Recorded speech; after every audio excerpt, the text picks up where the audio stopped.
Jingbyrngem ke all Assam United Motor Transport Association ban pen sange lut ban pen poi yaki tiar kitar yaki jingdon kam baman la kesingi sya Meghalaya kam long ka bayahap satya bat ka bahap ban penram laong uba Sanbor Shulayu MLA ka BJP na Shillong South lingba ka Kyrwoh khubor ha ka janmi jong ka arpoi tarik unai lur arjar pusau Kumban syukudau ketika Jingbyrngem na Assam kalawan hapadeng ke Jingthoh ka all khasi Meghalaya Tourist Taxi Association AAUMTA na ka sarkar jala ban thawla thawlanti baram sha sho iki kali tourist na Assam bikin kit nang wan jungok kai bat bandrung latlan shedu ki jaga jungok kai perthai ka jala ka AAUMTA kalabo por nyosngi ya ka sarkar Meghalaya ban lei halor kini ka Jingthoh Haka Kyrwoh uba Sanbor ulaong bagani ka Jingbyrngem kan Pynphai ya ka Jingthoh si para ki jela haka thai North East pat benrap bauken tu yo AAUMTA Biswa Sarma Menteri Rangba ka jela Assam bon sim khia bat te lakam ya kani ka benta Jingbyrngem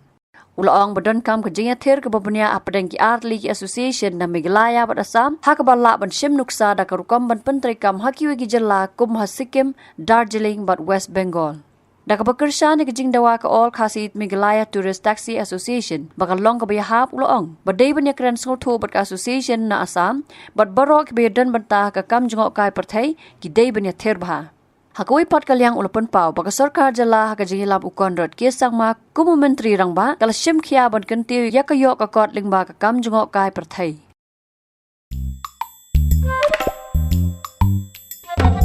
Habatin, pej bahagi kishap, kashap plus F. Ka plus F? Hakabam bangibam dunaki eki batay kamet. Namar kata habathiru atau kau kamlu ka umpnyang kadut pej ya kashap plus F haka jingsom.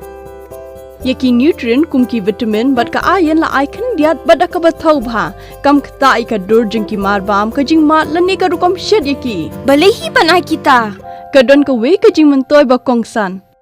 Ka kot ka kia.